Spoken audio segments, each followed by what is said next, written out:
En Metropolitan 88.5 FM caben distintas visiones del mundo.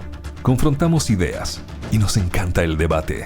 Son nuestros estelares, los protagonistas de los siguientes minutos en Buena Costumbre. De inmediato vamos a partir por los varones, que le llaman. Vamos a conversar y saludar a Pablo Rebolledo, militante de Convergencia Social, sociólogo, quien está con nosotros todos los lunes. ¿Cómo te va, Pablo? Buenos días. Muy buenos días, Álvaro. Muy feliz de estar acá en Metropolitan FM, sabes, y muy bienvenida a Lesley, poder estar también con ella nuevamente. Ya, pues vamos a saludar. Gracias, Pablo, por tu saludo de bienvenida, doña Lesley. Y vamos a saludar también a doña Paz Charpentier, abogada, directora ejecutiva de la Fundación Juntos Más Libres. Bienvenida, Paz Charpentier. Buenos días. Muy buenos días, estimado Álvaro.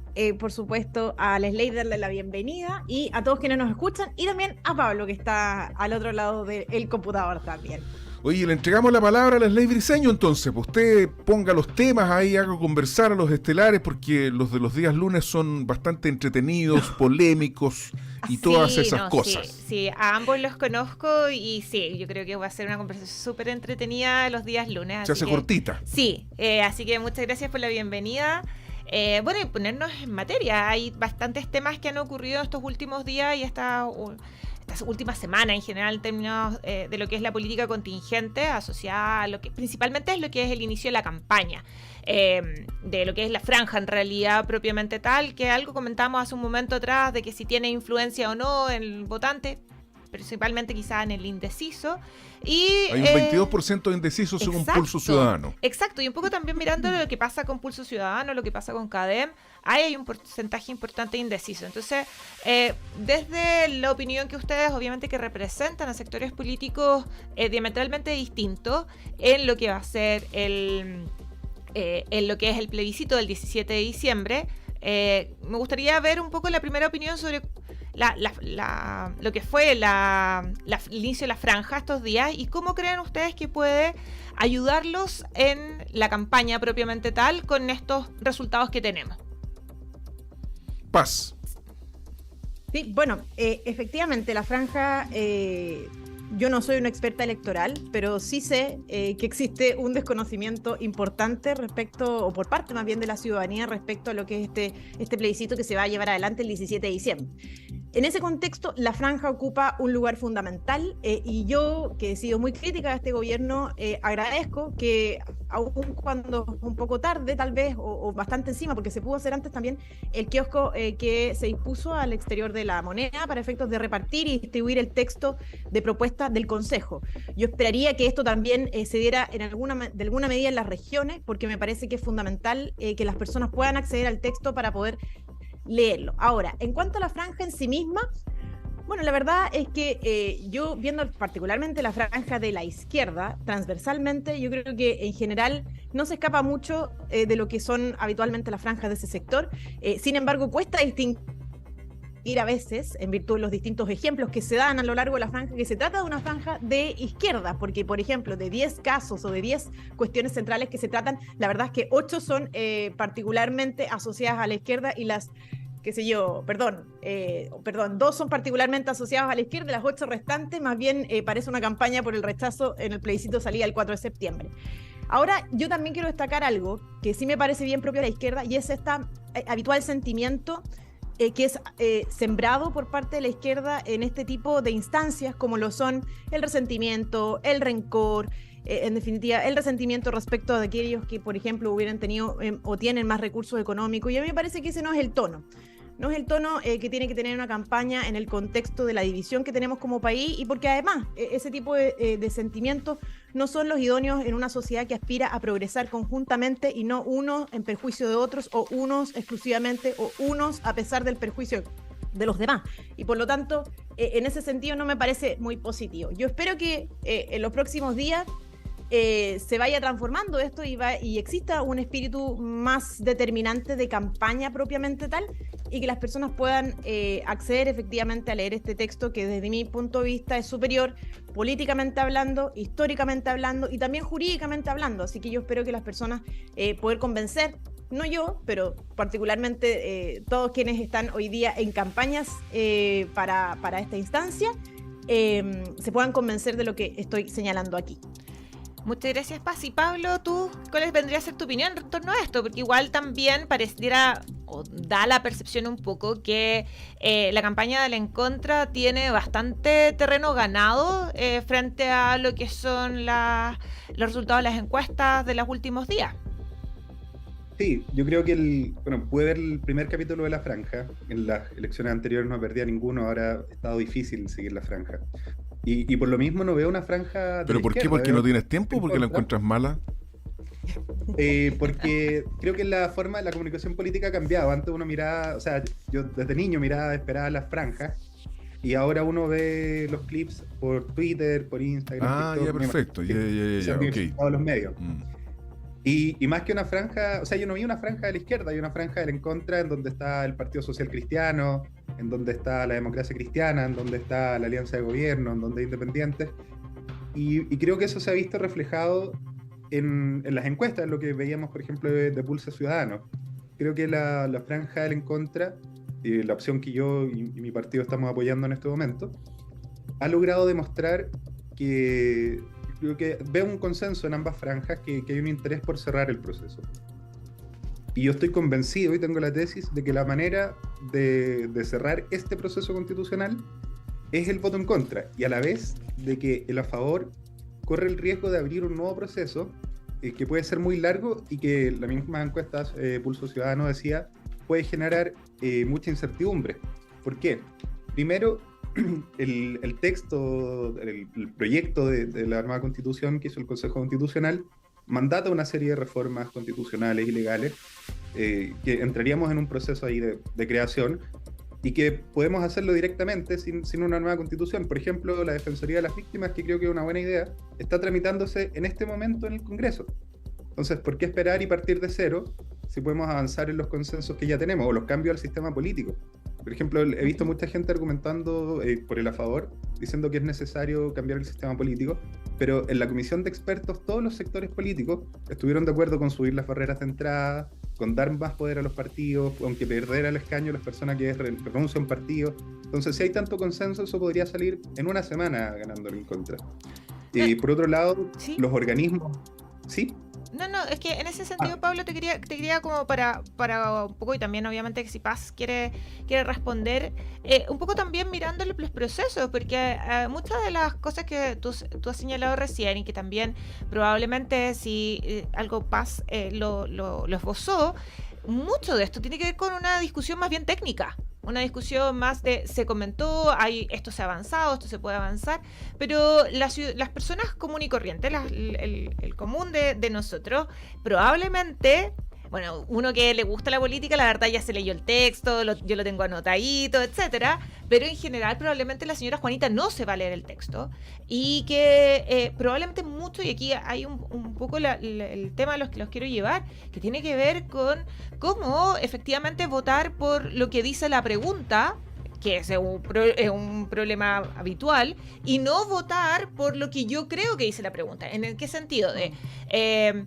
Lo que pasó en el proceso anterior, de que mucha gente no votó a favor aprobó o rechazo porque se hubiese leído el texto, sino principalmente porque estaba rechazando el voto en la ducha. El voto en la ducha. La tía Pikachu. Exacto. O sea, eso más que nada fue un voto hacia la clase política. ¿Cómo transformamos esta campaña, volverla efectivamente lo que es una discusión política propiamente tal, de las que quizá a nuestros padres les habría gustado tener, o probablemente las que vimos al inicio del retorno a la democracia, transformarla en una discusión de fondo y no quedarnos con el eslogan de por qué esta es mejor o por qué los eslogans que hemos visto en la campaña del En Contra.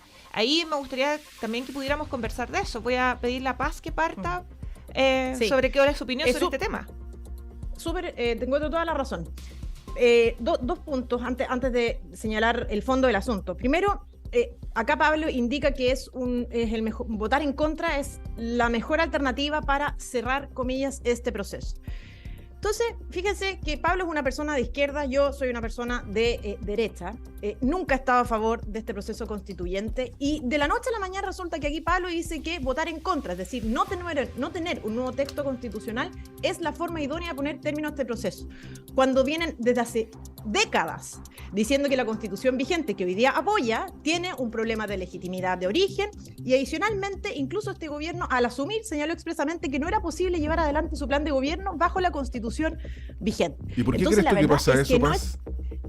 No es creíble bajo ningún punto de vista.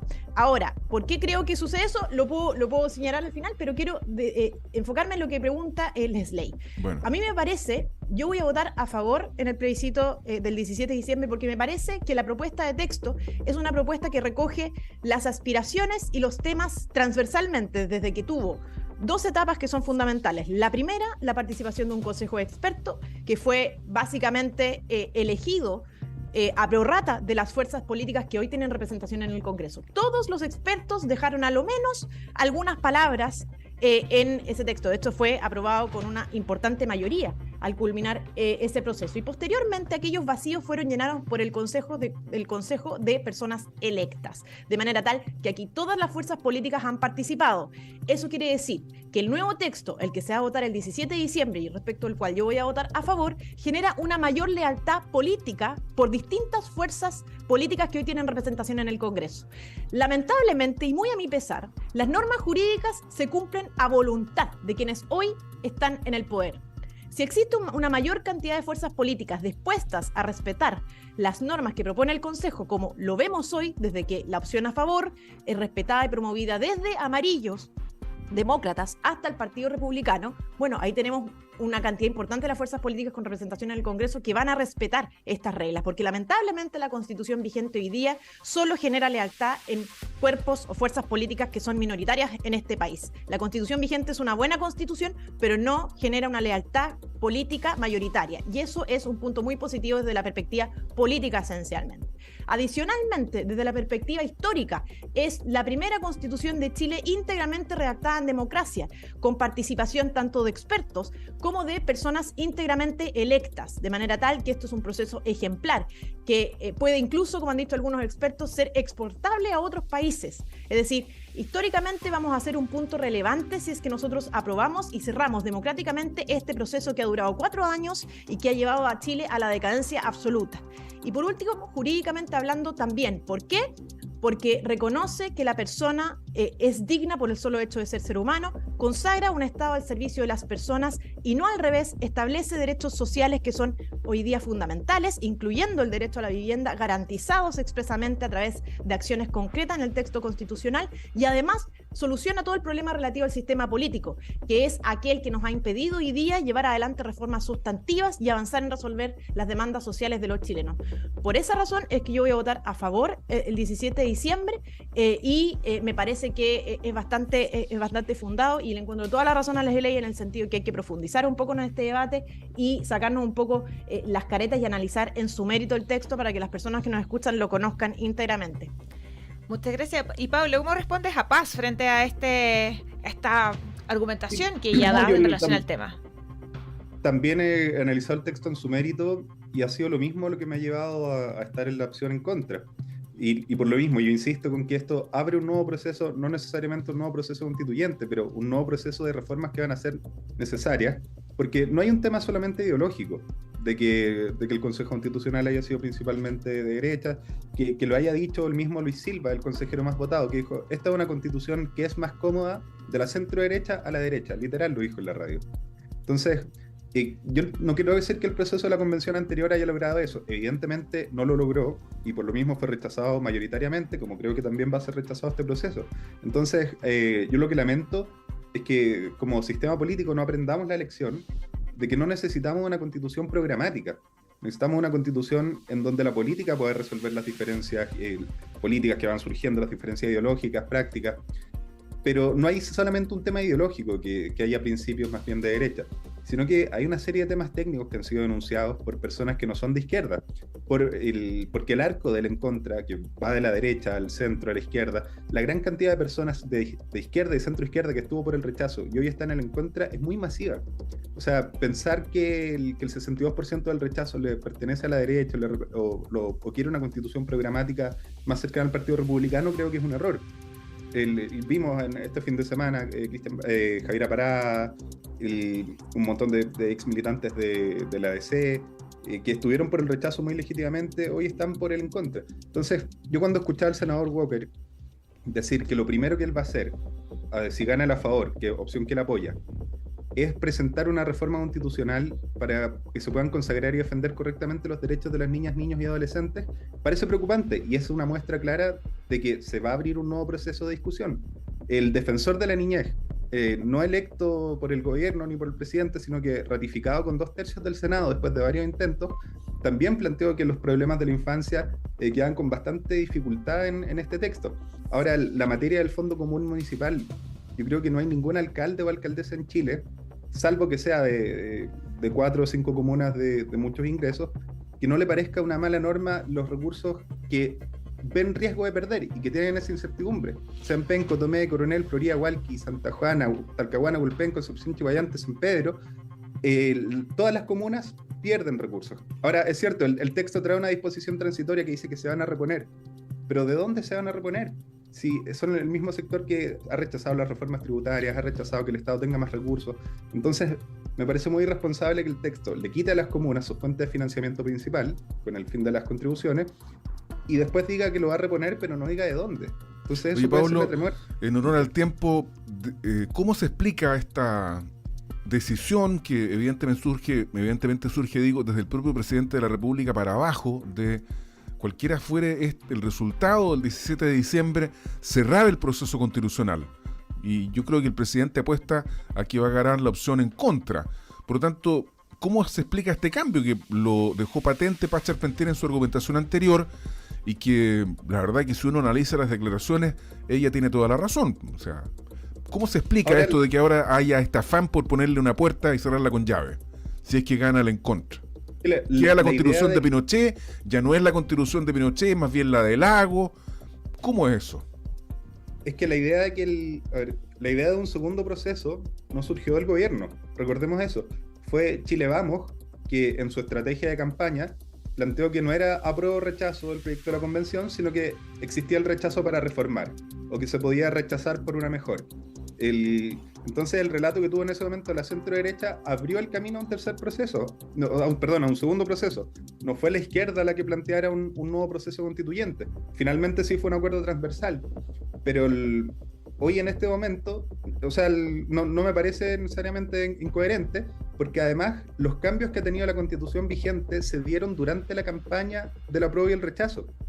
Entonces, cuando estuvimos para el primer apruebo en 2020, la constitución vigente era bastante diferente a la constitución que tenemos hoy en 2023. Y para ser sincero, en materia de quórum, reforma por 2/3, 3/5 y reforma por 4/7. Eso habilita la política y eso viene de amarillos y demócratas y fue lo que ellos prometieron para demostrar que el rechazo podía ser una opción de cambio. Entonces creo que ha cambiado el panorama. Oye, démosle un minuto a Paz, para tu réplica final. Sí, yo entiendo el tema de los quórum y yo creo que esa es otra de las razones por las que hay que votar efectivamente a favor el 17 de diciembre, y es que lamentablemente la constitución vigente no solo no goza de lealtad política por la mayoría de los cuerpos, las fuerzas políticas con representación en el Congreso, sino que además tiene quórum muy débiles, o sea, las leyes orgánicas constitucionales, por ejemplo, todo lo que regula el Banco Central, queda por la mayoría absoluta de los diputados y senadores en ejercicio, de manera tal que dependerá de cualquier gobierno si es que se quiere o no mantener algunos elementos que expresan su autonomía, como por ejemplo cómo se remueven los consejeros del Banco Central. Eso hoy día quedaría al arbitrio de una mayoría absoluta de los parlamentarios, cuestión que es extremadamente débil. Eso es una cosa. Segundo, si el tema quórum hubiese limpiado el pecado de la Constitución vigente, estimado Pablo, usted hubiese votado rechazo el plebiscito del 4 de septiembre y no fue así. Por lo tanto, no lo sabe, por lo tanto y por último, en cuanto al tema de la incertidumbre, fíjese usted que el tema de la incertidumbre, bueno, yo le encuentro toda la razón a Pablo, es decir, a mí no me gustó iniciar este proceso constituyente de ninguna manera y desde el principio. Pero bueno, los mismos que hoy día esgrimen el argumento de la incertidumbre no estuvieron dispuestos a someternos a 4 años de incertidumbre y reproceso sin ningún tipo de problema. Entonces, ¿por qué habríamos de creerles ahora que le importa la certidumbre país y no realmente imponer el modelo que fue ampliamente rechazado el 4 de septiembre? No es creíble, para nada. Y por eso yo voto a favor del 17 de diciembre. El sabroso debate de los lunes entre Paz Charpentier y Pablo Rebolledo ha llegado a su término. Como todas las buenas cosas terminan rápido. Muchas gracias por estar acá. Gracias. No Gracias, alcanzamos mucho a hablar de éxito. mi ley. No, pero para la próxima. Oye, ¿qué Faro cosa? América Latina. Certidumbre. Nos vemos. Que les vaya bien, ¿ah? Nos vemos, chao. Las voces de Buena Costumbre hablan desde el Biobío y son de Constanza Escobar y Álvaro Migueles. Confiar es buena costumbre.